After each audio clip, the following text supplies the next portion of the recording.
This is Singles Exchange. Let's talk, let's hang. This is Singles Exchange. Singles Exchange.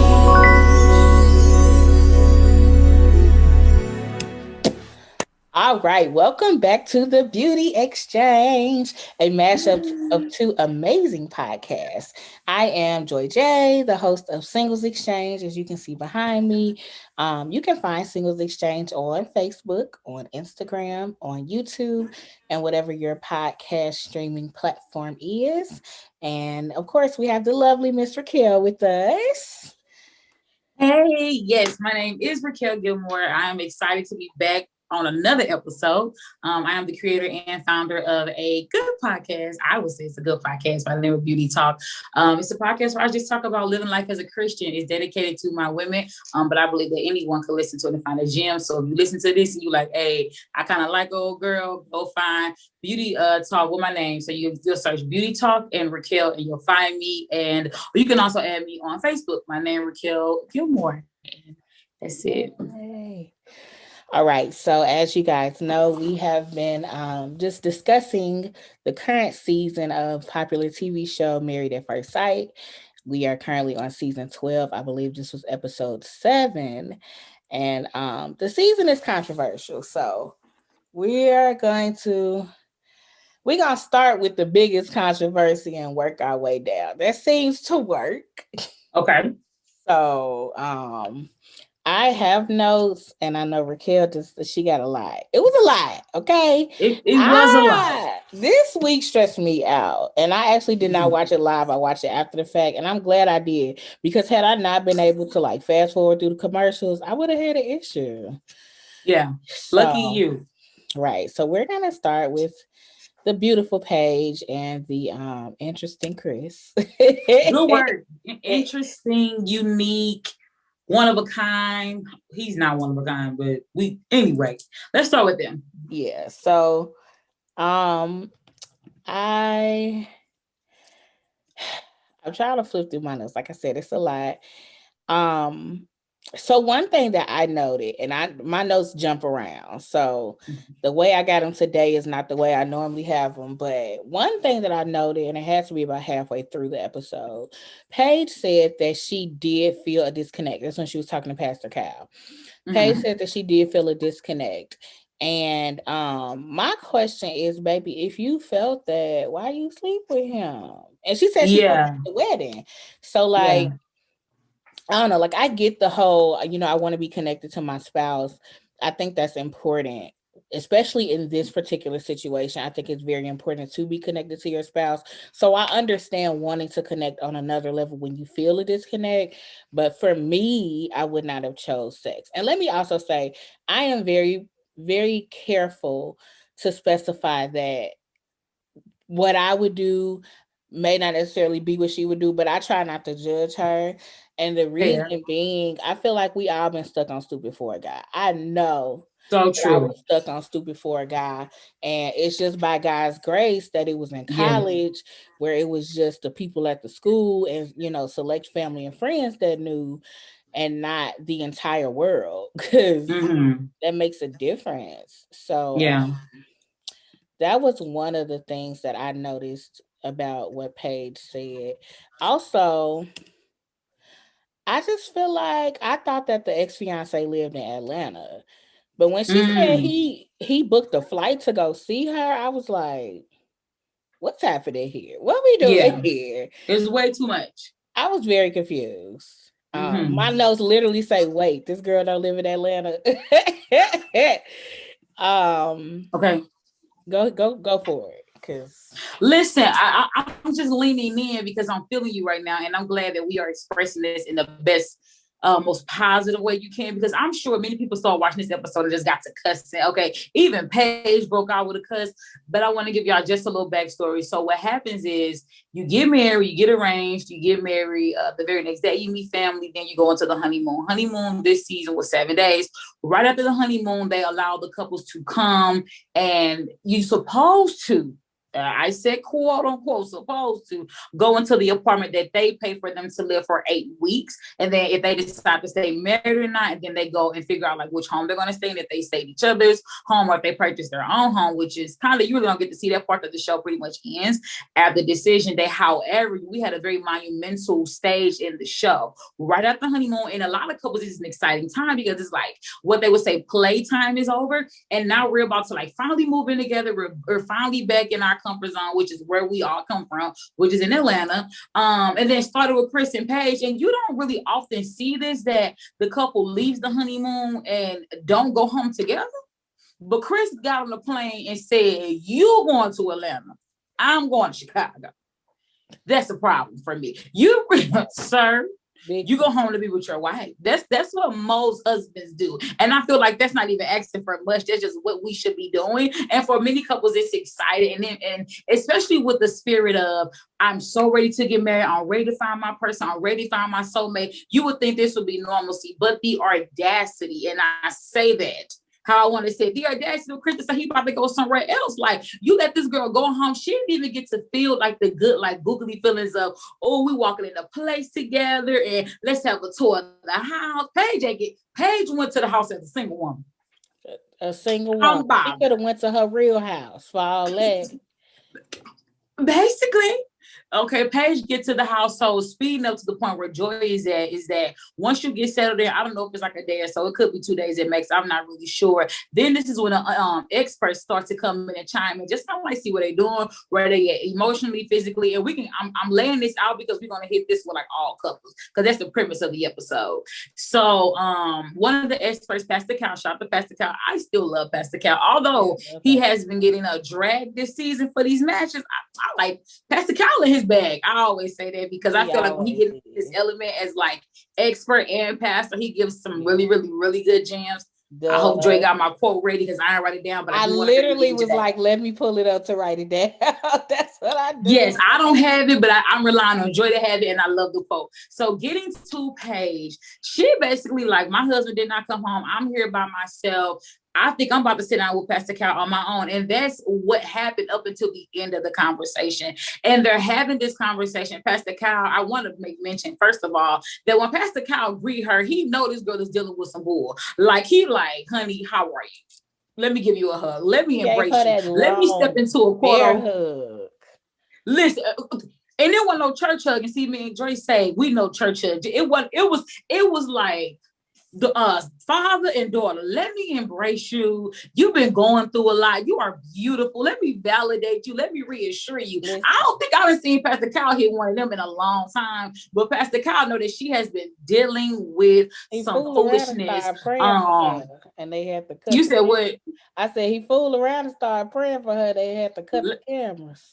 Let me tell y'all something. If Pastor Cal would have walked in there and just started laying prophetic hands, okay? I'm talking about went into a Baptist fit, I would not have been mad, because the girl literally is going through so much, you guys. And I think that this is kind of where we're going to take a turn. We may take a turn for the left between Joy and I, because we slightly broke down, like dissected the episode like together off camera, as we do because we're just huge fans of the show. But I just want to say this, at this point, with everything that has been going on, everything that she has regurgitated back to Pastor Cal, my only question right now is, Paige, you still here?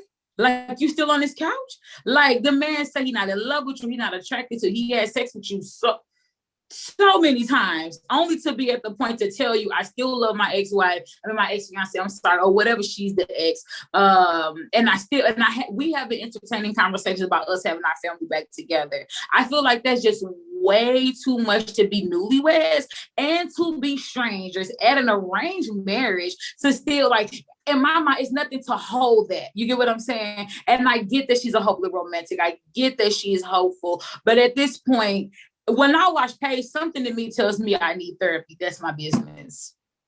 And see, I just don't think that. A lot of people say that, and I get why people say that, but I just, like I said, I've been stuck on stupid, and I vividly remember it didn't have nothing to do with therapy. I was stuck on stupid because I wanted it to work. And that's just it. I really want this to work. And I can see why she would really want this to work. We literally met as strangers and got married. This is not a boyfriend or that type of situation. This is something that I have been hopeful for. And we 7 days into maybe 8 or 9 days, but probably 10 days or less into an 8 week experiment. Um, so I just think she's stuck on stupid. I don't think the baby Yeah. need therapy. I think a lot of people, like I said before, a lot of people like to put what they would do, quote unquote, in the situation. And it's always, we can always say what we would do until we're in it. Yeah. It's different on the other side. And that's Yeah. with anything. You know, people talk about just going from single to being married, period.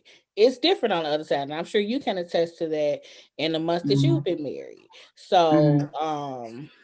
yeah, I just think she ain't reached her breaking point. Now, I think she close to reaching her breaking point based off of that conversation she had with the producers when she got the Mm-hmm. cussing and all of that. Um, Yeah. I do think she is close to her breaking point. Even when, so they had to sit down with Pastor Kyle, and initially she was alone, but Chris showed up late, and look at how he looking. And Chris came in like present. Y'all been waiting on me. I'm here. right, he Star of took the it off moment. first. Here I go. He walked in like the kid that went to the principal's office and got a slap on the wrist and got sent back to class. Like that was Yes, he my did. vibe. Yes, he did. So And with the spirit of now I'm about to raise hell now that I'm back in your class because you thought I was going home. My mama to answer the phone. I'm here. period. So he came in and the more he talked in my brain, I was like, she finna hit that man. They finna have to turn this Yeah. off because she finna swing. That's in my notes as well. Paige is about to swing on that man. Like Yeah. I was totally convinced, which only a little part of me was proud of her for not hitting him. Like I'm proud of you because you were grown up and you kept your hands to yourself. But Yeah. you hit that man. Hit that man. Yeah. Listen, That was the but it other was in side. her body language that she was fed up. It really was. But I'm going to say this, although, and I think you do raise a very valid point about, it's easy to say what you would do in that situation. And I think that all of us are built and set up differently because a point in Paige is telling her story and just like venting to Pastor Kyle, one thought that could not leave my mind. I said, if the shoe was on the other foot,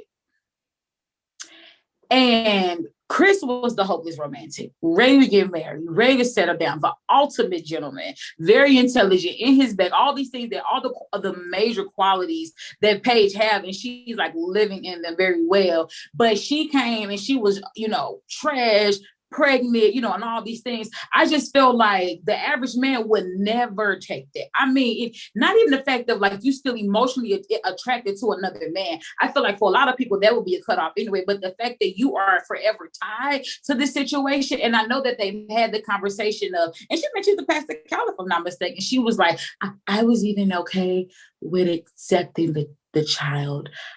I've been a stepmother I'm before. not doing this voice with you today. I've been a stepmother before. So even that I'm like, the average man would not go for that. And I would say this, know your limits. Know what you can and what you cannot handle. And I think that's the part that, not saying that she needs counseling, although whatever, I said something in me was triggered because I mean, it's some stuff I just can't bear.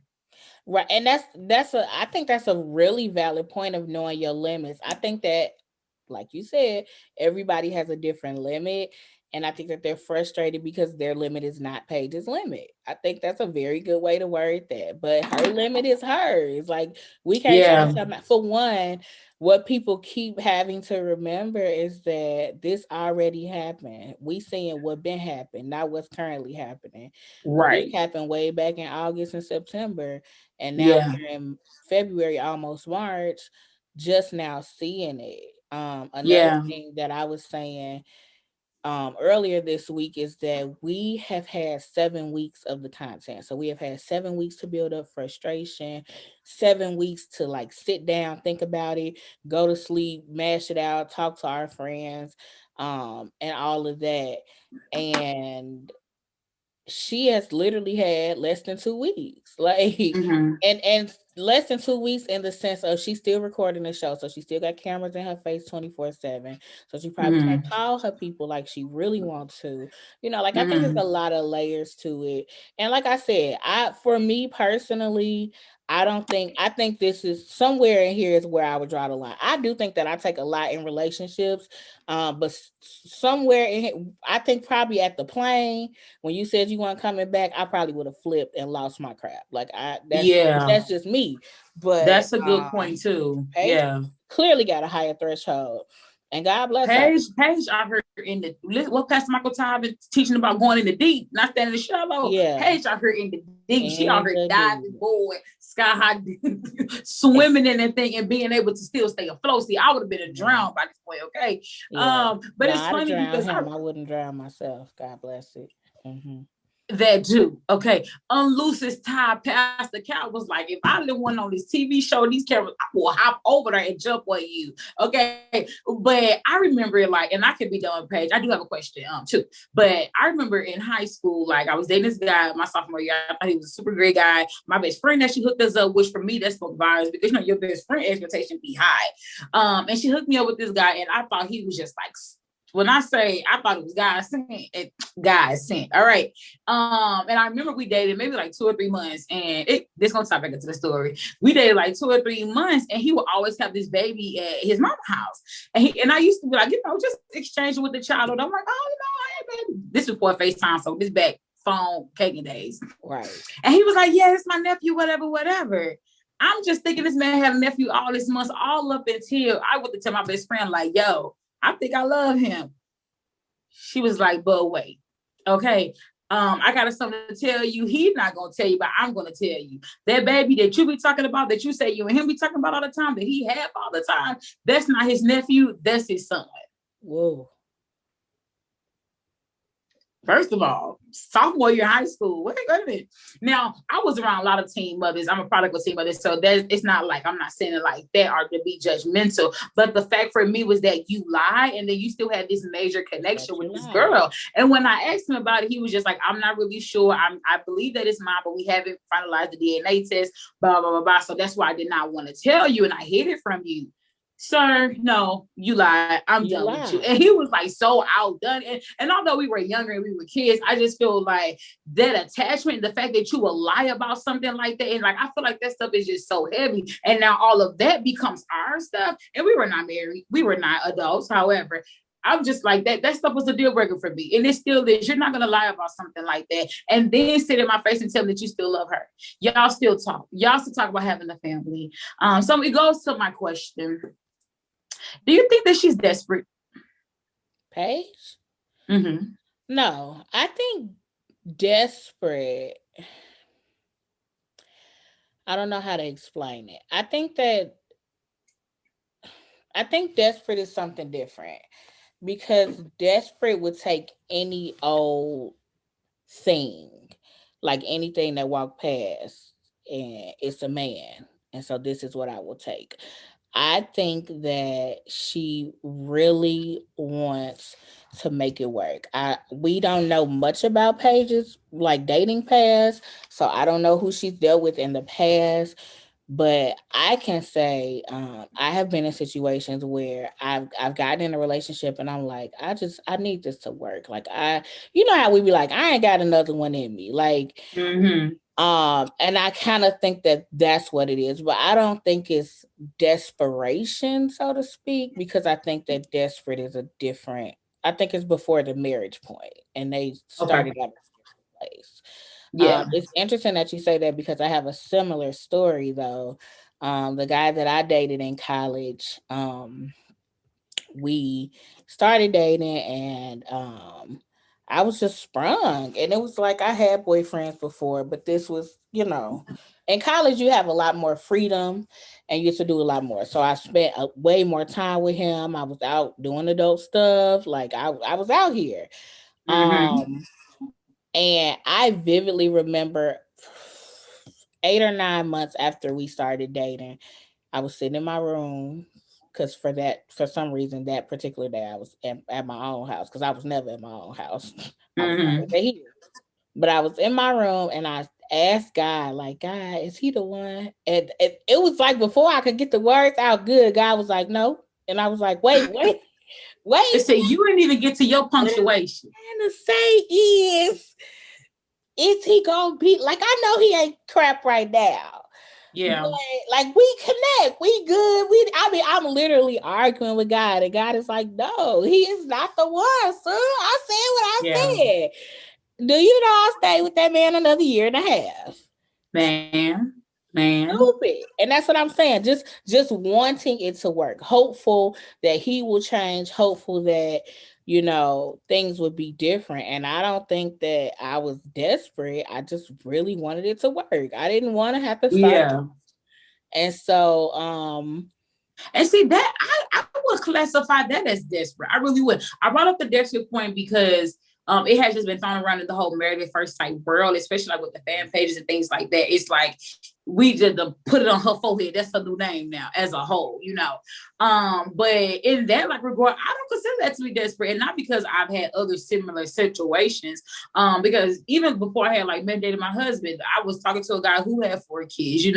I do not have any kids at all. When I married my husband, I was a virgin. For many people, that is totally on 2 different spectrums. Not only did he have 4 children, but he was a divorcee. And I did not classify that as desperate. Because going into the situation, I understood that this is what it was, and he was honest about everything. I don't know. I just feel like in her turn, in her situation, being in this moment and being hit brick by brick by brick by brick, because these not no little lightweight stones. Like there's some heavy stuff that can really alter her whole entire life. So I don't know. People who listen to this, y'all let us know what do y'all classify as like in the I guess the dynamics of like dating. What's considered to be desperate and not? Y'all get back with us on that. That's really good. Yeah. So I'm gonna finish out my little notes. I said we was not gonna be on them all day, and I'm trying to. Please, not honey. I'm keeping time. So I do feel like the way that Chris acts up with other people, he respects Pastor Cal because he did not clown with that man, and I appreciate it. I honestly feel like Pastor Cal would have told him up if he had for sure. But I do appreciate that he respects Pastor Cal. And I don't know if it's because a lot of people in the Married at First Sight fan groups are like, it's because he's a man, he doesn't respect women, and blah, blah, blah. And I don't know if it's because he's a man, an older Black man, or because he's a man of God, or a man of the cloth, as people would say. Nonetheless, Chris was very respectful with Pastor Cal, and although his stance did not change, he was a lot more respectful than what he's been with other people, including his wife. I appreciate that Pastor Cal was like, N-word, you tripping. Yeah. Because you got a good one and you finna lose it and you're dumb. Like, he let him have it. Pope Pastor Cal said that was BS twice. And I was like, y'all not finna make my favorite CV pastor cuss. Because he listen, y'all, no, they made that man. Listen, it's all in Pastor Cal body language. Like, even if he ain't gonna say no, he crossed the leg too many times, take off them glasses too many times, begin to touch that tie. He like, y'all's got, I'm so mad, I done got hot up in here. Yeah. What is going on? It's the glasses for me. I thought he was gonna snap them glasses in half if he had took them off again. Pastor Cal was like, listen, and it's something else. And he did what? And it's still. And then he said, what? And then what did you say? And then why did you do that? And then he was like, no, you said y'all kept having sex unprotected 8-9 times every day. Now that's the part when I was like, all right, Paige. Now listen, I've been rooting for you a long time, but baby, you're not gonna be out here embarrassing us.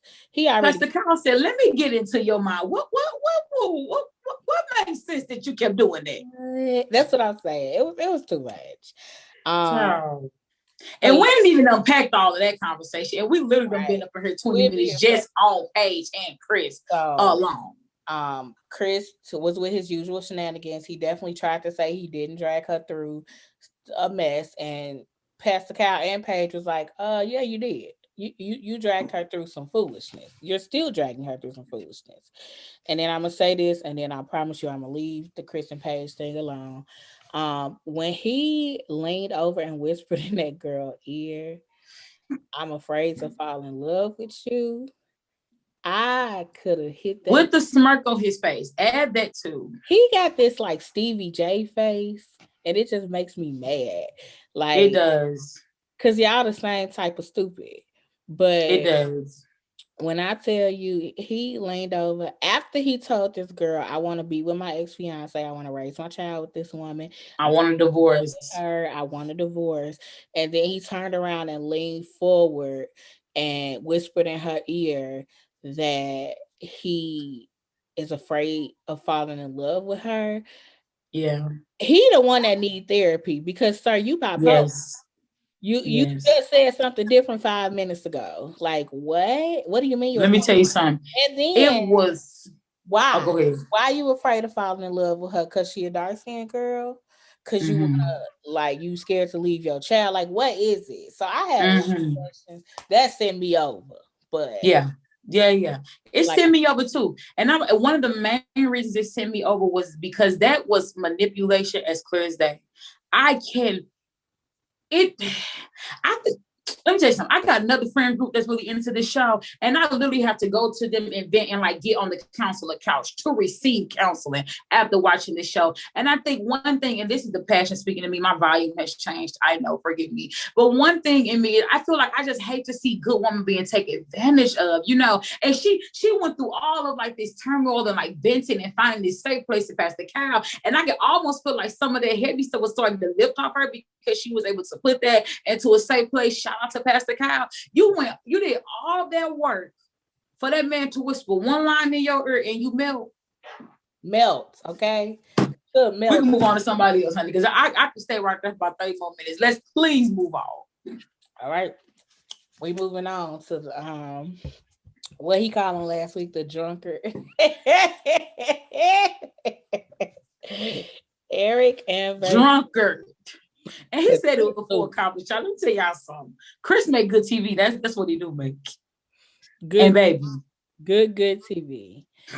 So Eric and Virginia, my notes are kind of sporadic and scattered for them too. Okay. I feel like he kind of lied about the allergic to cats thing, because if you think so, allergic to cats, it's pet dander in the air, it's cat hair everywhere. Like, if you really allergic, you allergic. So, and she called him out. She was like, "You're fine. You're lying." Called him out, and that's the thing. If you don't like cats, just say that, but don't lie and say you're allergic. Like, I got to get rid of my animals. Me don't like cats. Just say that. That's what I'm saying. I don't care for cats either. They not my cup of tea. But I'm not allergic. I just don't like them. Yeah. I appreciated their sit down with Pastor Kyle and Pastor Kyle explaining to her, I am a married man and I don't want my wife getting drunk and sleeping on some man's couch. That's inappropriate. For context, if you did not listen or watch the episode from last week, Virginia made a statement that she would go out Thursday, Friday, Saturday, and Sunday and get drunk and like pass out on one of her friends' couches, male or female. And he told her, her husband told her that he had a problem with her getting drunk and being around these men. And yeah, so it was very interesting because Pastor Kyle got on there like, nah, this ain't that.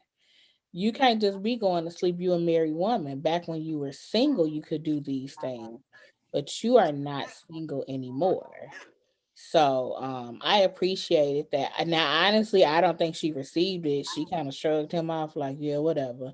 But yeah. She's going to shrug off anything that she does not want to do.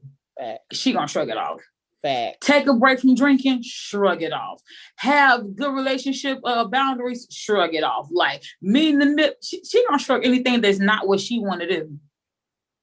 Facts. And I think that's gonna cause problems in the long run. You cannot ignore, if nothing else, don't invalidate how your spouse feels. Even if you don't agree with how they feel, don't invalidate or say that what you feel is not valid, because it's their feelings. They're entitled to feel the way that they feel. True. I don't think it's fair. So I definitely foresee that being an issue.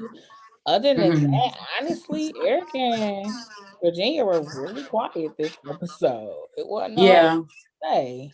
And see, another thing No, go ahead. I can No, I say said, that. is there anything you want to say?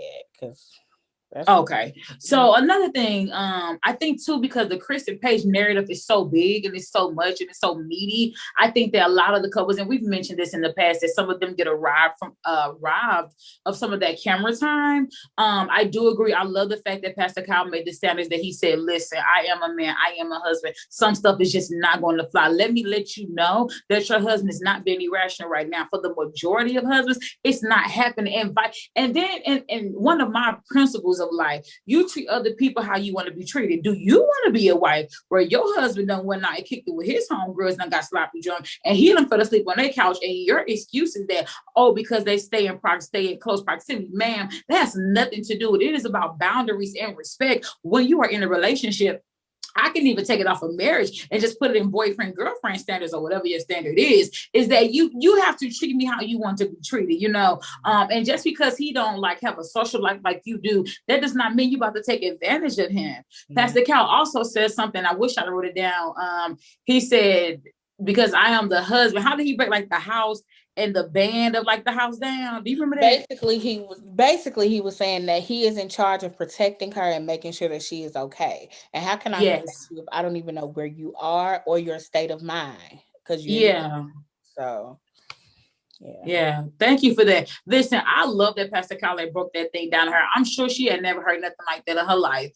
So if anybody who needs to be caught up to speed, this is the point, like we said, Pastor Kyle sits down, go to each apartment and sit down with the couples and just do like a check-in. So he's asking them like, what's going on? Again, on this episode, I'm going to make mention this. When Pastor Kyle initially asked most of the couples this, everybody always said, oh, we're fine. We're doing great. Y'all are lying.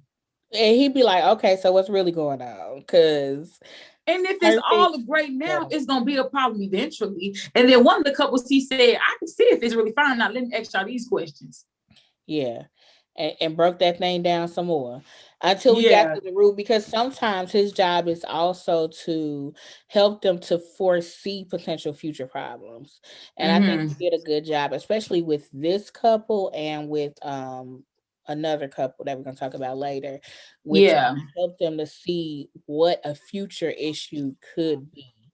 And how to address it when we get there, because you're gonna have problems. The perfect person does not exist, and we're gonna have some disagreements, but let's talk about what you're feeling or what could become a problem later. So I appreciate Pastor Kyle. He is definitely my favorite expert. Well, he always has been since I've started watching, because one, he is a Black man, and two, he has a more spiritual background, so he understands things a little differently than the other two. So I love that. Another thing I want to make mention too, in this episode, we didn't get to have this moment with Chris and Paige because they did not share each other's like background and stuff like that with their home life, because Chris did not come home. He came straight in, I'm assuming, and went to Paige house, and they had the moment where they filmed. But with the look at each other home with Paige, not with Paige, but with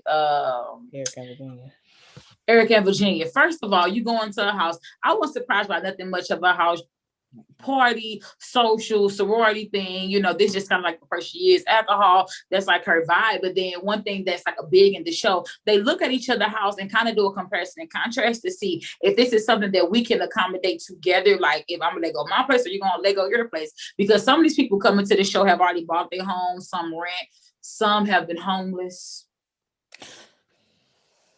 We're not gonna do it today because we still ain't seen that girl house. Move right along. Listen, right now today. First of all, Virginia went in Eric's house like, oh, this nice, this cute. This ain't gonna work whatever. for me. First, she definitely treated him like, I like your little house and whatnot. Your little house.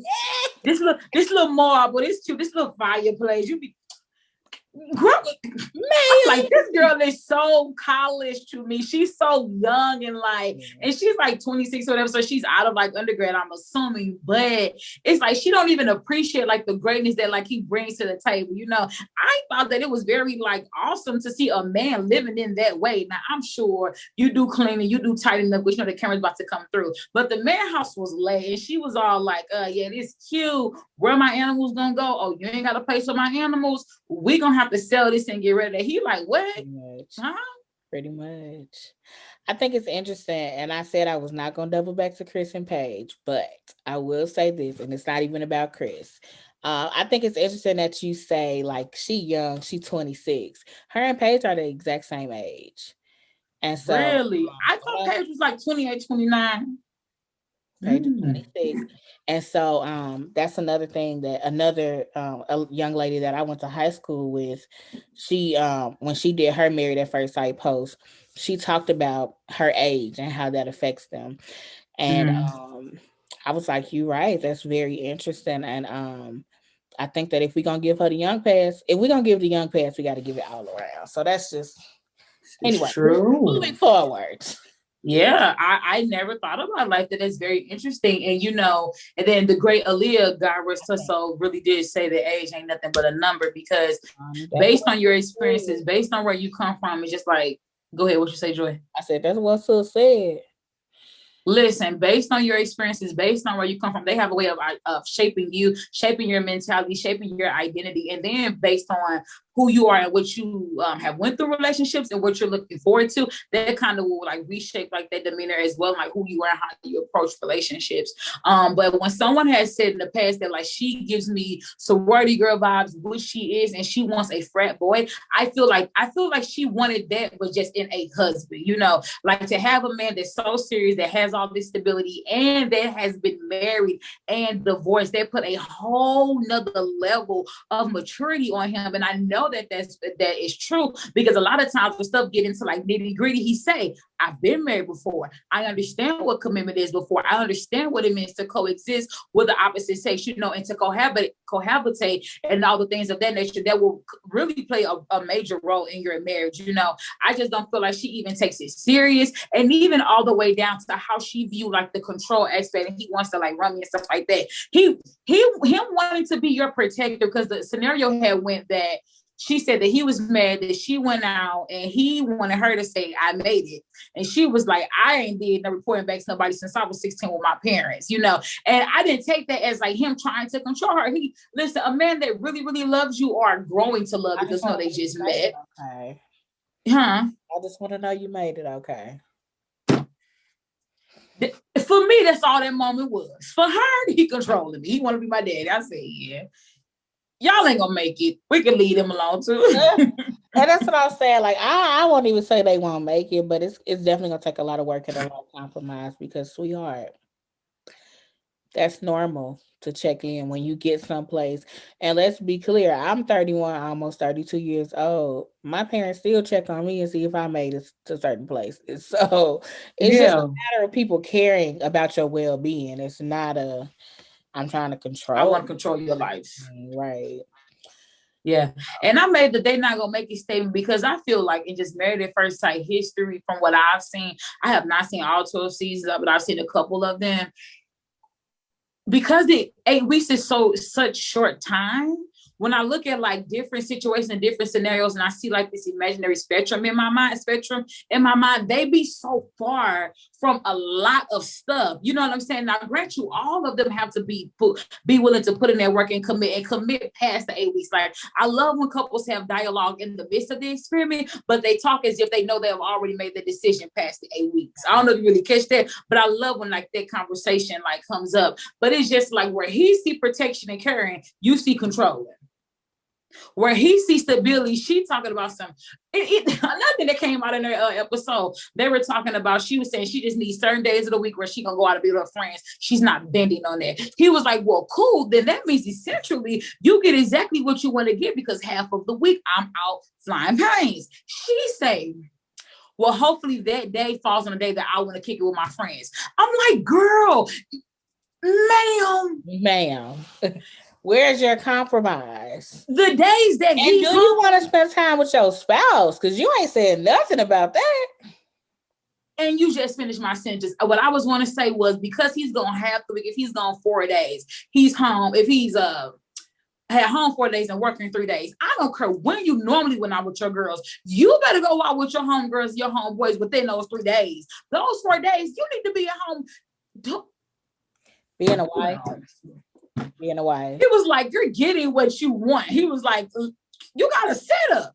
she was like, but it gotta be the days that I want to kick with them. Like, so essentially what she was saying was, if you work them 4 days and we don't hang out them 4 days, that's fine. But if my homegirls gonna hang out Friday and Saturday and you at home them days, bye-bye. I'm gonna hang out with my girls. So now we looking at 4 days he's not here, and then 2 days you got to do your regular practice, your regular social routine. What days you gonna be married? She better go to Taco Tuesday and Margarita Monday and sit down. Period. Whew, that baby. Listen, y'all let us know what y'all think about them. Maybe we looking at it wrong. Give us some feedback when y'all watch this. Honey, they sick of her too in the fan groups. Yeah, oh man, they've been dragging her. They have been dragging her. Real bad. All right. Are we done with them? Are we moving forward? Yeah, we done. Right. So Ryan and Clara, this is where your quote came in. So I'm gonna give some background and then we're gonna give them your quotes. So don't talk about the feet either. Let's go. I didn't see the feed. I saw it in the fan group. I missed it on the show. So they said her feet was a little rough. We just gonna pray for Sue. That she get a nice little pedicure. So Ryan get that little wax on your feet. They kind of lay low this episode too. I definitely agree that the majority of the show was like Chris and Paige, and then the other two couples that we're gonna talk about. But I feel like Eric and Virginia and Ryan and Clara did not get a whole lot of camera time this episode, which is not fair. But their sit down with Pastor Kyle was very prevalent. So for those that have not been keeping up with this season, Ryan, he is one of the people that got married at first sight, and he has never told someone that he's in a relationship with that he loves them. Well, a romantic relationship. He's never used the L word. And Pastor Kyle, I'm gonna go ahead and read your quote here. Pastor Kyle gave him this quote and dropped this nugget, and it was so fire that I had to like rewind so I could write it down as he was saying it. And basically what he said was, at its essence, love is a principle, not a feeling. Love is an intellectual decision we make to fulfill another person's legitimate needs. And I was like, come through, Pastor Kyle. Give us all the way through. Because it's accurate. You know, a lot of people think that love is this mushy feel. I have a friend that's always like, I want somebody to love me that way, blah, blah, blah.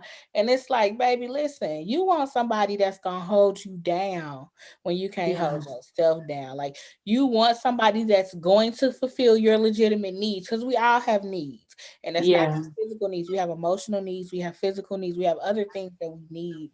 And so, as I said, or as we talked about in this week's Singles Exchange podcast episode, I interviewed my parents who have been married almost 47 years. Yeah. We talked. Hey, parents. Right. Hey, Johnsons. And we talked about how it's going to be some days where you don't even like your spouse. Yeah. You don't love them, but you're not going to like them. They're going to be on your nerves. And so what do you do in those times where I love you, but I don't like you? Like, love has more than just that butterfly in my stomach thing, because that's gas, baby. You got that foundation to hold you down. Yeah, so, get you a ginger ale. Girl, get you some ginger ale and go lay down.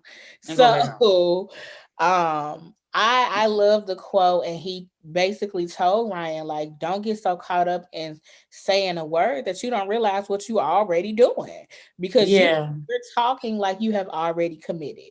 If you've already made a commitment, baby, you already there. I hate the bubble, but this is what's happening. That's basically how Pastor Cobb called him in that little one too. He was like, so you're telling me that you're committed to her well-being and making sure that she's okay and that you value her and you want to commit the rest of your life for her, but you don't want to love her. Let me hit you with this quote because you're on your way. Period. If you're not already there. It's a commitment, you know? Yeah. I appreciate it. And then you could tell Ryan was kind of like, all right, man, you know, he called him. That lifted something off of her too. It freed her. Okay, I told you, Clara just need a little deliverance. She gonna get what she need. I believe God for Clara. Okay, we gonna And be then she got Pastor Cal who could open the revival right at home. honey. A little. Do you believe? Do you believe? Lift your hands right now. Mm-hmm. So yeah, I think that was good. I like Ryan and Clara. I said before that they have some red flags, especially on how they rear children. But he fooled around and take that girl to church, and she gets some deliverance, and they gonna be Because fine. it take one encounter for those of you who not saved to change your whole life. Your whole life. Salvation plug. Okay, and salvation is free. So Yes, it is. throw that out. So my 2 cents, Joy pretty much summed that up very well. I love that Pastor Cal broke that nugget right there. And I like that moments of like intense moment. Pastor Cal ain't afraid to lay that heat.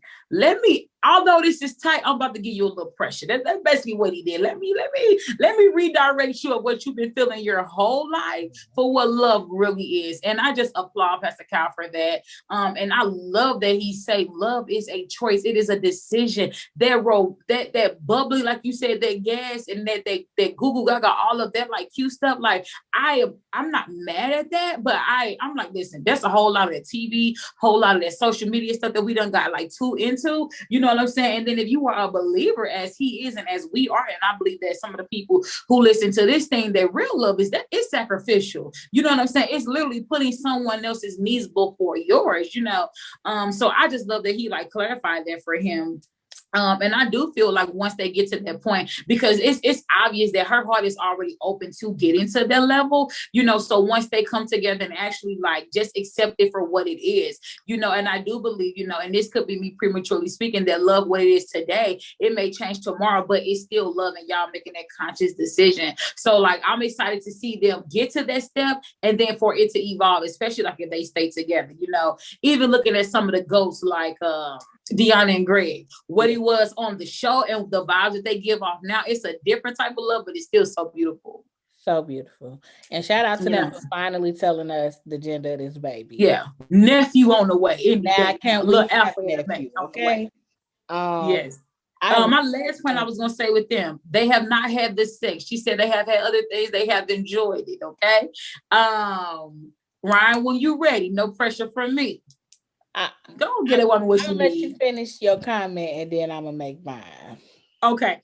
No pressure. No peer pressure. Go on, give her what she needs, though. Go. Just give her what. Listen, if you ain't said I love by now, you give her what she needs, and you might say a little something. Yes. That's my business. I believe that sexuality and sex is very powerful, very important, very vital in a marriage. Y'all are married. Y'all are not dating. I'm not saying that to say y'all need to have sex first like Chris and Paige. I'm not saying that. So that's why I said making sure both of y'all are like comfortable and y'all are ready, because I do believe comfortability plays a huge role in like sex and trusting and things like that. But y'all give her a little something because she ready. That's Well, all this I is got. my thing. I agree, and this is not the comment that I was gonna make. I'm gonna get back to my comment.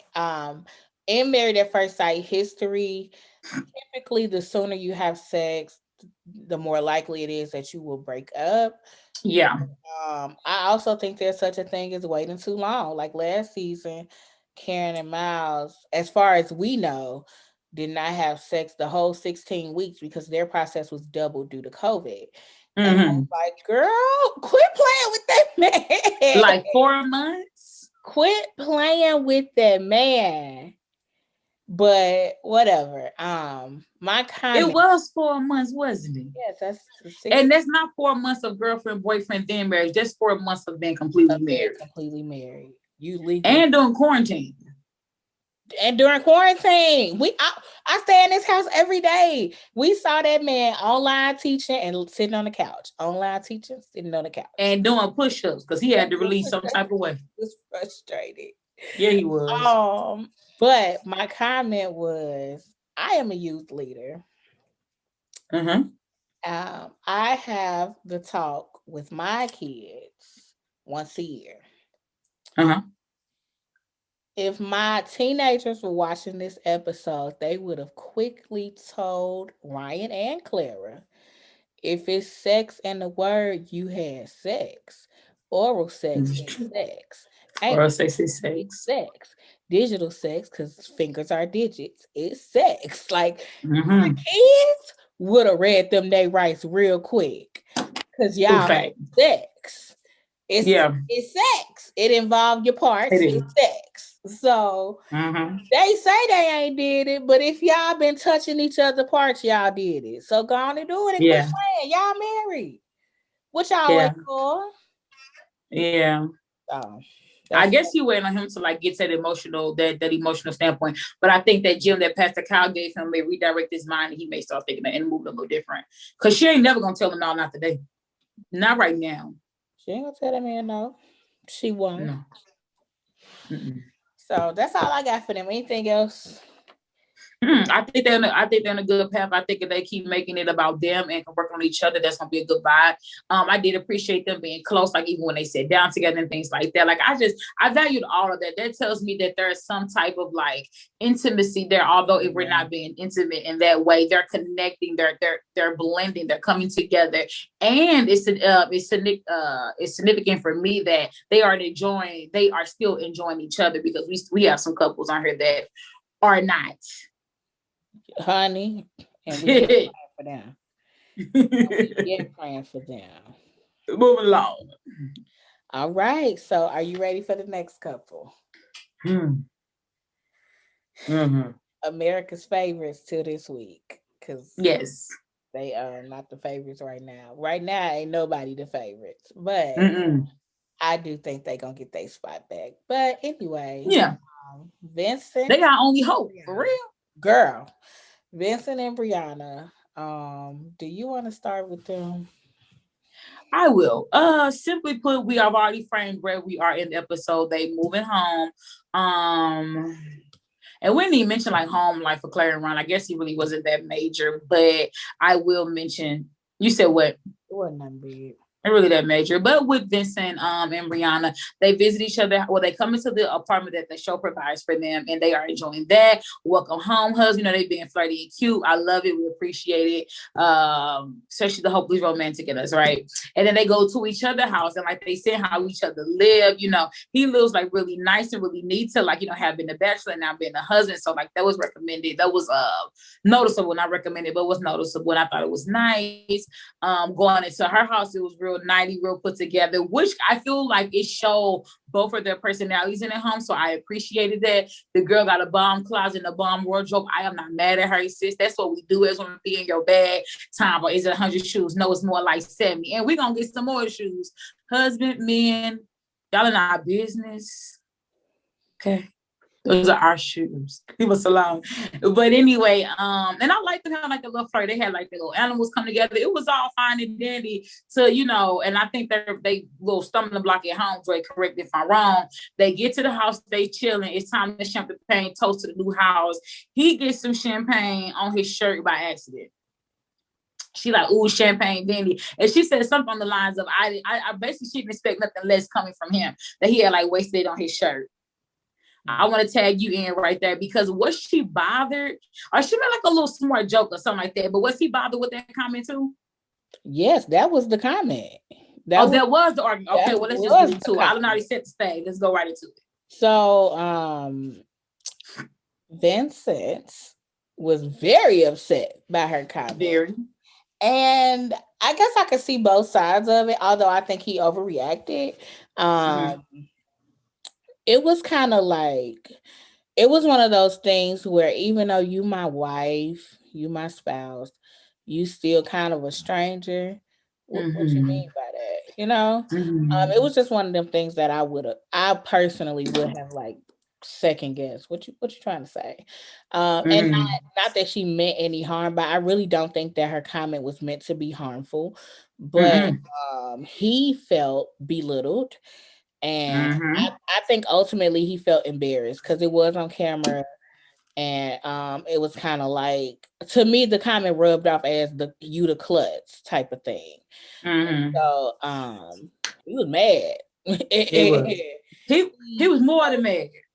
His whole attitude changed toward her, and it just spiraled downhill from there. What's funny is he was trying to show like at first like he really wasn't phased, and she was like, but the vibe and the energy in the house just shifted. His whole And, attitude. and it did. From that one comment. Yeah. But like I said, I don't think that her intent was to be rude. I think it goes back to don't invalidate the way that your spouse feels. Because even though Mm-hmm. you do not intend to hurt his feelings, you hurt his feelings. And Mm-hmm. so it was kind of jacked up. So Yeah. I think what kind of set him off even Mm-hmm. more was when he was trying to express how he felt, and she was like, "Well, I just don't want to talk about it anymore." Mm-hmm. Um, and I think that there was a better way to say that, because I think it's valid to say I need to step away for a few minutes and I need to calm myself down and then we can come back. So what she should have said was, can we table this conversation for a few minutes? Can I walk away, clear my head? Can we come back and talk? Like, there was another way to present that than to abruptly just say I don't want to talk about it anymore. And I think Mm-hmm. that sent him toppling, because at that point he was like, I'm out. Yeah. Like I got something for you. Because I'm going to go home. And he packed Yeah. his little backpack and went on his way. To me, it was just like in season 9 when Jamie used to pack up them cats. And that moon water got a blast. Jamie used to put them cats in that little carrier and walk out of there. Oh, you talking about Jamie? Oh, I'm talking about Elizabeth. Jamie sure did used to leave. Matter of fact, that season, That's the Jamie, that's same probably about 4 or 5 times. That's what I'm saying. That's the same couple as the moon water. But when I Yeah, tell you he used to pack up them cats, you sure did. You sure did, baby, and we'll leave in a blink of an eye. I and ain't will doing this leave. today. Get your butt back here. We I'm live. about to go. I think one day, if I'm not mistaken, on one episode, she was like, one of them had told each other, if you leave again, you better not ever come back. Because there's too much walking out for me. She did tell him that, and he didn't leave. He sat on that couch with them cats in that carrier bag, but he did not leave because he knew And better. put your feet up because we're gonna deal with this. You can go in that other room and yell, cry, and scream, and cuss it if you want to. And be as mad as you want to be. But you're not leaving. I want to put this here. One of my things I put down, I just write this down as I was thinking about it as you were talking. I still feel as though, because it has only been less than 2 weeks for sure, if it's between 9 or 12 days or whatever, it's still less than 2 weeks. They are still learning each other. And then they have no form of like reference beforehand, because it wasn't no beforehand. We were an arranged relationship, an arranged marriage. So I feel like that's going to be very vital for them, because they're still learning what works, what doesn't work. Because one thing that I had thought about, I was like, well, maybe she's going to feel like she's going to have to walk on eggshells, but that's not going to work either, because that's not no real relationship, especially when we are coexisting for the rest of our lives. For the show, at least, but marriage for the rest of our lives. But then I feel like too, that whole conversation about like boundaries, because I'm like, man, she really had to hit a spot with him for him to like totally shut down the way that he did, and then to the extreme that he did, like that. And it's less about like the act, you know what I'm saying, and more so about how he took it, or how she perceived it. The problem for me becomes when we don't really like tear down ourselves and our defense mechanism in those walls that we build up with people to avoid like real communication, and you really have to dig in. Yes, it was just a champagne thing and you got some of your straight, but your comment made me feel this way. But when two people are shutting down and we both upset, another person leave, we kind of like don't even get in all of that. So I feel like that's gonna come with like time. Maybe even the experts will like help them with that or whatever. I'm gonna need for Champagne Vinny to not leave the house no more though. Right, get your tail back here. Get your little tail back here. But go in the living room. But even the other go couple back came in the house on 2 different pages, upset, fight. He slept in one room, she slept in another. Champagne Vinny going to the second bedroom. See, they get him that second bedroom for a reason. But does this go back to the very first episode where his family said when he get mad, he another person? Somebody's mentioned that too the other day. I did say that. And because Champagne Vinny was hot. Champagne Vinny was red. He was mad. He was mad. And I saw it with like, she was like, well, tell me what I'm doing because I really don't know. And then he was upset, but he was not effectively communicating. She was like, now she mad. I said, now both of them shut down. This ain't going nowhere tonight. Shut down. And so that's the part too. I feel like he had already expressed when they sat down with Pastor Cal, he did express that he is not as good at effectively communicating his feelings. He said that. upfront. He was very honest about it. And so I think she knew um she should have probably taken that a little more in context. We just had this talk with Yeah. now, and my husband said that he was not good at communicating. So Hmm. I probably should take a step back because I'm probably coming on a little strong, and that's Yeah. probably making him shut down more. So Yeah. I don't know. But you know what? Let me add right to that point. Did you notice it too? Y'all maybe tell us if y'all noticed, if y'all did not notice it, because y'all gotta start back talking to us, But when they were sitting down, even in the midst of like them having that conversation with Pastor Cal, I feel like some of that stuff she was hearing, but it was going through like one ear and out the other. And it's like, no, ma'am. You have a husband that could be more so on the more sensitive side, or maybe even more sensitive than what you're used to. However, you're gonna have to try to figure out a way to accommodate him and his feelings and how he processes things. You probably have been used to guys and you've been able to say anything or joke with anything, and that thing just completely bounce off. But now that you have a husband who is like a sponge, and he's going to internalize every single thing that you say. And I'm gonna say this, whether it be good or bad, because in the beginning on the honeymoon, when she was giving like that emotional support, that thing went straight to his heart. Straight. Now you know I want to be a counselor so bad. Back I'm when they going to was be a playing counselor one day. in the sand. And the pussy in the sand. Okay. What he was saying back on the honeymoon, this is everything I wanted and needed in the spouse. Okay. But I was thinking about when I watched most of the besides Chris's page, but with the other couples of the season or the episodes of the season rather, I be trying to like figure out what I think their love language is. I wonder, is words of affirmation the love language for him? I'm sure. You think he's a word person? And see, that's what I'm saying. Going back all the way to the point I had said originally about them learning each other and setting healthy boundaries and where to go and what was not to push. I think that's going to be good for them. But because they're new, they still have to figure out that thing. But yes, I think that they understand their love language. And I get that some people not like big on that, but I do believe that it helps for what you want to make it help for. It helps you to understand your partner and not just giving the love that you want to give a person, but giving the love that they want to receive. Those are two different things. So she's gonna have to watch them words and how she talks to him, and without walking on eggshells, but understanding who her husband really is and what he needs. And be mindful of how you say it. I think it's more with him how you say it. He receives well when you say it lovingly. But when you give him attitude, because when she hit that, I don't want to talk about it no more. He was like, hold on, what's that? They all the Davis gif.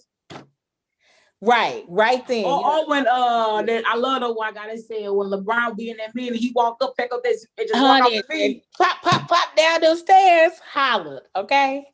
Yeah. So yeah, I think it's just their first argument. So they're gonna get better. No. Remember at the honeymoon, it was that thing about punctuality and time, and she wanted him to be ready, and he hit her with the you. But I think this is an extension of that. Like it's the same concept, I give you that. And I think that this time around, because I think last time he was very, you hurt my feelings, but you still my boo. So I'm gonna just give you a warning type of thing. And I think she did really need to understand that you're not gonna talk to me any type of way. That does not make me feel good, and I don't like it. So I'm not going to allow it. And I've told you that I don't like you disrespecting me. They gonna have to have some communication at tips. You know how when what's their name? Miss Happily Divorced Virgin, Iris and Keith, one of their like no, she's not like one of their things was becoming physically intimate. So the experts took it upon themselves to give them activities that were suitable for the individual couples so that they go together. So I can definitely see communication being one of those things for Champagne, Vinny, and Brianna, Bossy Brianna. Exactly. So yeah. And stop leaving. Stay in the house, boy. We can move on. That's what I'm saying. But he got to learn that. That's why I'm like, I ain't even mad at him. And up until that moment, they've been having such good interaction. Yeah. People said it was almost make-believe how good it was. That's what I'm saying. It was just like, You know how you see a fight and don't neither one of them people know how to fight for real? It was Yeah. like that. Real. And you tell them it's still cute. It's real cute. So Yeah. they're gonna be all Oh, that's hella funny. right. Yeah. All right. Anything else before we move on to this last? No, because I'm rolling my eyes already. Let's talk about Jacob and Haley. 80s boy. At 14 I time bridesmaid. kind of want to hear her just a little bit. Yeah. Okay, let's go ahead and hit it. They come back from the honeymoon. No, not even that. So y'all remember we left off at the episode where she lied last week. We told you she lied. She didn't tell the man that she went down with the to meet with the other couples. She said it was just a girl thing. He come downstairs, found out it was a whole little other thing. The man feels it's her. He had every right to be. So they're packing up for the ending of Vegas, the honeymoon, and they did not talk. She said she thought they was gonna be verbal. They were not verbal at all. It was obvious that he was upset. He had every right to be, but let her tell it he did not. She said it was so bad that when they got on the plane, correct me if I'm wrong, they didn't even sit together. Okay. He changed her seat. That set me real quick. Who changed two seats? She did or he did? She did. Oh, okay. I forgot. I guess I missed who changed who. I just know they did not sit together, which I was like, okay, come on now, y'all. Stop all that. Get in here. got in my notes. Haley changed her plane seat. Ma'am. Because okay. What? They get to the house. They have the kumbaya. We're coming to our new home for the next 8 weeks moment. We ain't even dissect the point about him and her in each other's houses yet. But they get to the house and this instant animosity and tension, and they begin to go back and forth, a low-key little argument or whatever. And he's just telling her, like, listen, I don't appreciate how you've been acting. I'm not sure who I'm dealing with at this point. The first couple of days you were amazing. You seemed like you were into me, but now you have completely shut down. Then you're not being truthful. The man hit her with her. She got another man somewhere else because you ain't give me the attention that you used to give me, and I really don't like it, which I would like to discuss too what we think his love language would be as well. But so she like, listen, I did not lie. Basically, she said, I didn't tell the full truth, but I didn't tell a full lie, so I didn't lie. No, ma'am, you lied. And he said that. He's such a like computer techie that he was just like, no, because a liar doesn't tell the truth. They withhold the truth, and you would tell the truth, and that's a lie. So you lied. So you're a liar. He expresses himself very well. That man had all the receipts from since the day he laid out on her at the altar. Let me tell you who you've been. Let me tell you when you change. Let me tell you who you are now. Honey. And I don't. You lied. And I don't. I do feel like his clap back when they got to the house was strong. It was very strong. He got a little aggressive. Right. When I wouldn't be surprised if she was a little scared with him. Two different realities, which is the actual reality and Haley's BS. I was like, whoa. So the gloves came off. Come back, Jacob. Come back here. But he did apologize. I'm gonna give credit where credit is due. He did. He apologized. And he should have. Also, he wants to make it work. I'm sorry to cut you off. No, you could, because I agree. He apologized. He should have apologized. He wants to make it work. And I think that's the difference. She did not apologize. She does not care about making it work or not making it work. And I just don't like it. I don't like it. Yeah. Did you get my message? I'm finna look at it now. Give me a minute. I'm still looking at my notes. I'm sorry. I had to send this. I had to edit this little part off. So, yeah, Haley got caught up in her life and said she was not a liar. And no, baby, you lied. You actually lied. So, I don't remember much about they sit down with Pastor Kyle, though. Do you remember? Let me think. Hold on one second. Can we pause real quick?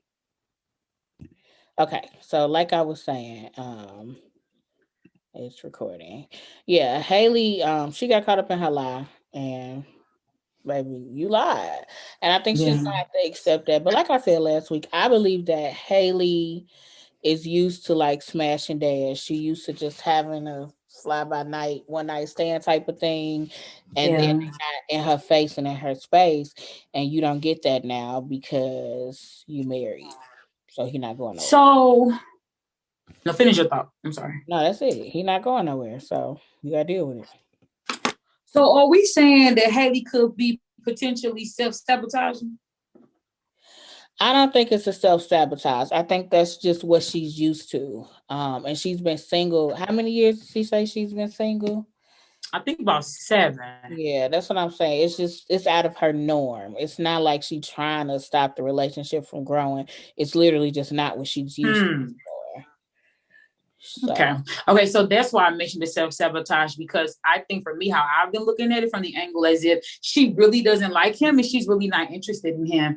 I do love the fact that when they were talking and bringing up the whole Pastor Kyle sit down with these two, you know, they were kind of just talking like, you know, he was saying that he's still really into her and he still want to like make this work. As you know, she had brought up the whole situation, how like they had exchanged those words when they first moved into the apartment, but also too, like some of the things that he do, she finds them a turn off, you know, and she had made mention of like the whole like 80s thing. And this man at this point, okay, I've never met him, I've never lived with him, never been in his home, but he is truly obsessed. I don't know what it is. He was just like, I think even Pastor Kyle had asked him, he was just like, it was a great time to be alive. And Pastor Kyle was like, yeah, sure, like it was, but we 30 years out from the 80s. Like you come up with the times with something, right, you know. And I feel like he's so obsessed, he's almost like, I'd rather just pull her into my world before like our being. But the thing is, she's not really that, she's not into that, you know. And I think that like compatibility and chemistry is very important in a relationship, let alone a marriage. You know what I'm saying? Like we already tied into this thing. So I think if it could be some give and some take there, I think that will be nice, because there are some really great qualities I feel about him. And then I feel like, you know, if she continues to like give it a try, I think that it can be something nice, because I do think he's into her. I think that he's willing to like do the work, even with the 80s thing. He's going to have to figure out what that looks like with that give and take, because if you've been single for so long, and that's one thing that I made mention about Brianna with that sense of control, when you are single, you just get into this rhythm of how you are, how you live, and you just become accustomed to that. And that's amazing until you find another person that comes from a totally different universe from you. And now we have to figure out how to bring these two worlds together where it fit both of us, it complements us as a couple, and we're both happy, you know. So I feel like it can work. I just, for me to keep that stance, she's gonna not have to shut down though. That's not gonna work, right? And see, because he'd be like, let's talk, let's communicate, what's on your mind. See, and for me, I feel like Jacob is giving more than she is. Like he loves the 80s. That's very apparent. But everything, it was like no give on her. And like he was like, well, can I bring the little neon solar panel? No. What about the glare? And like jokingly, he like trying to, you know, joke with her and make light of the situation. And she was very staunch and very just, this is beneath me.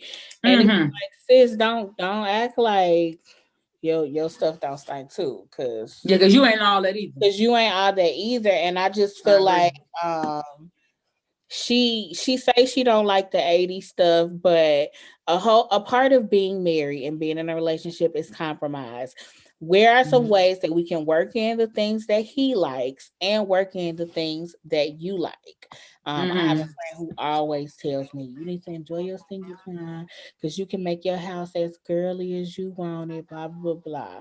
And I don't take that lightly, but it's like at this point, I'm willing to compromise a couple of decorations. You know what I'm saying? Yeah. It's not big stuff to me. So yeah. But see, in that same spirit, that's you and that's your perspective. But then you got somebody who's not trying to bend on nothing, and it don't work like that. You know what I thought about when I watched him though? I said, because he does have a clear obsession, and he literally got a house that like his house screams him to me. And my mom, I was like, okay, that's cool. When y'all have like, when they get their own house, if they make it past the 8 weeks, when y'all have neutral settings, let it be neutral. But I was like, he gonna definitely have to be a husband, even if they don't live at his house because it's to him or her house is to her. You know, he's definitely, I can see them being married and him having like a whole entire like basement, like man cave. Yeah. They centered around everything about him. So he needs to get like that. You said what? That's the 80s. That's what I'm saying. Yeah, well, you need to get that 80s high, because it really does take them to a happy place. I'm gonna call it a high. We need to get the 80s high or the 80s through. You have your moment, you have your center, you know. But then when you come out of there, you come into the bedroom, you come into the living room, the family room. That's the point of this room. You know what I'm saying? And then our bedroom is to show you and I as husband and wife. So I feel like that could be some balance, you know. But And now too, I don't know the conversations exactly what they have off camera, because even like the great Chris has said, you know, we take for thousands of hours a week. Y'all only see 20 hours. You get what I'm saying? I think that point was really good that he said that. But if they have not said this, I would even throw out with the whole Haley and Jacob thing before I lost my thought. Yeah, but having that conversation about compromising, what that means, that's the point I was going to make. She's going to have to, like, although she's not used to it, eventually get to that point where she's okay with, like, effectively communicating, because you are married to a man who knows how to thoroughly express himself, express how he feels, what he's about to say, and you don't be careful, that man will start reading you. That's how cold he is. He like, you been shut down. Yeah. You ain't have to say it. Yeah, I know. He did it and meant it. So, yeah. Even when we got a closer look at his house, it was like some 80s sentiments in the living room. That basement was all 80s. But then he got to the bedroom and it was like a regular room. And I was like, okay, so he can be normal. Like that, a clothes in his closet had some 80s stuff. But again, he pulled off some shoes and stuff. I said, all right. That jacket, I was like, Lord, I want to see. But again, that's him. That's who he is. And, you know, I think Haley and Jacob could be a classic thing about girls don't really want nice guys. Because he is a nice guy. He's a very nice guy. You think so? He just quirky. Can you deal with that for the sake of having a nice guy? So true, though. I can't say I disagree. Yeah. And I think that, like, on paper, when you write that, like, that's what you're ready for. Because some women are saying, like, younger me, wasn't ready. Me now, I'm ready. On paper, but then you get that in real life, and that ain't really what you're digging for. Yeah. So I want to say this too. I know we're pretty much done, but someone had made mention that who's before them? No, it is them who really didn't want to compromise. So with Jacob, no, I'm missing it. Okay, so you got Jacob and Haley, not Claire and Ryan, not Vincent and Brianna. That always leave Jacob and Haley or Chris and Paige. Eric and Virginia, and I forgot to mention this. Someone has said that they are this season's Olivia and Brett. Eric and Virginia? Mm-hmm.